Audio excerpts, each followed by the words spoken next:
Josh Morgan here from Momentum Productions, and today I want to talk to you about 4K.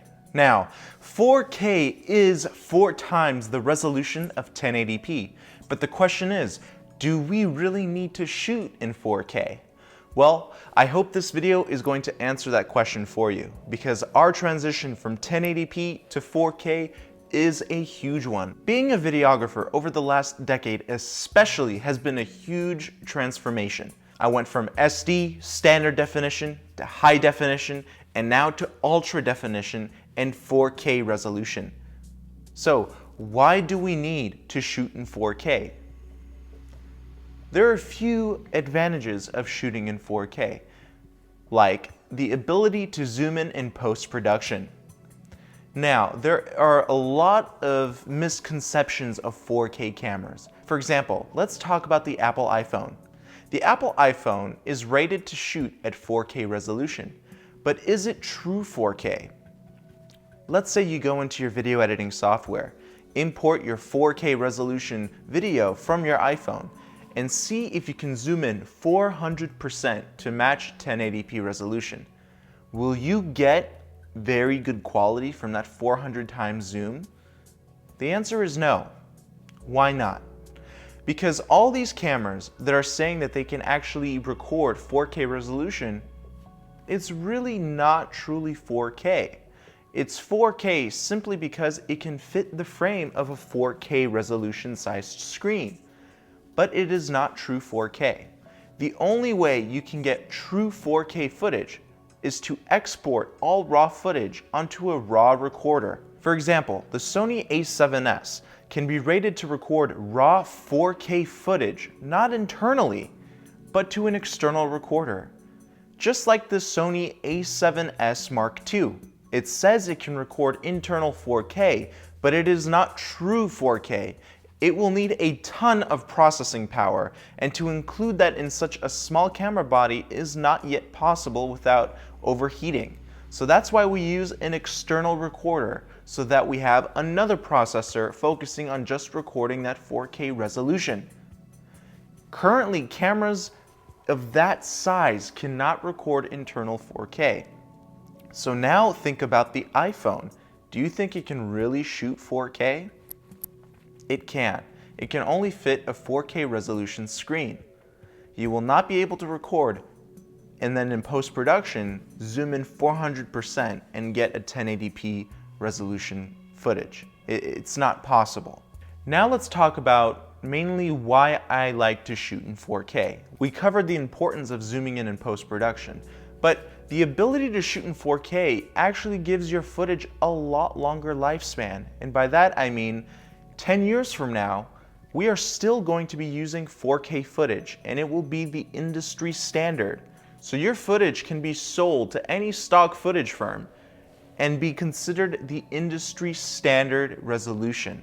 So that is a big plus. You can sell it to production companies and all of these huge, massive TV and film productions, because 4K is going to be the new standard. It might even be the new standard. But 4K, when it comes to internet uploading, is not necessary. Think about this. Most people who are going on YouTube and Facebook, about 75% of them are using their mobile devices. Do you think our mobile devices have 4K resolution displays? Well, not all of them.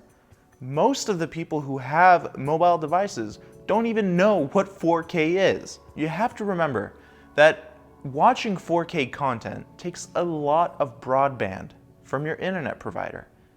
How many people do you think out there have extremely fast broadband speeds? Very few. So the ability to watch in 4K is very difficult for most of the people in the world.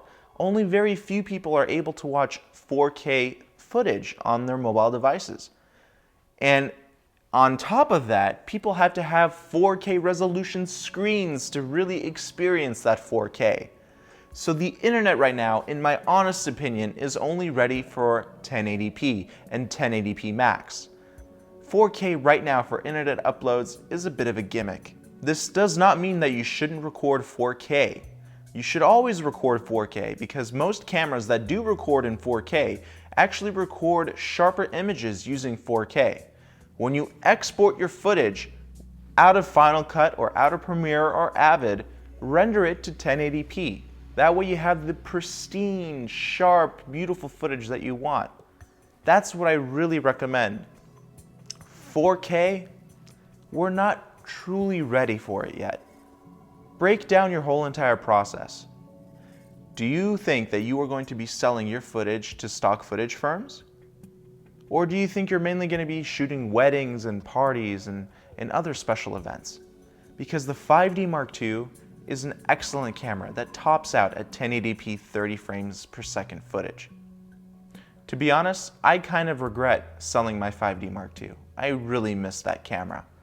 But now I'm shooting on Sony's, and you know what? Sony's spoiled me with their features. I'm just not used to their body sizes yet.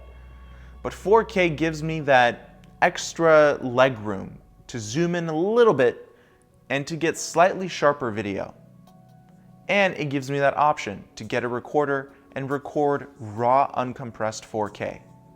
So I hope this video has opened your eyes on the benefits of shooting in 4K and whether or not a 4K camera is right for you.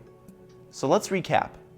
If you're going to shoot in 4K, I strongly recommend that you only upload in 1080p and render to 1080p. You'll benefit this from the ability to zoom in and to produce slightly sharper images. And don't forget that we're just not ready for 4K yet. So don't worry about upgrading your cameras so soon. If you have a 5D Mark II, stick to it and upgrade your lenses. If you enjoyed this video, if you've learned something, please give it a thumbs up and share it with your friends. Also, check out my website at www.capturethemomentum.com. There you'll be able to access my free newsletter, blog, and other awesome content. If you're a company and you would like me to review your products, please email me at info@capturethemomentum.com. Thank you guys so much for watching. I can't wait to see what you guys create, and I'll talk to you soon.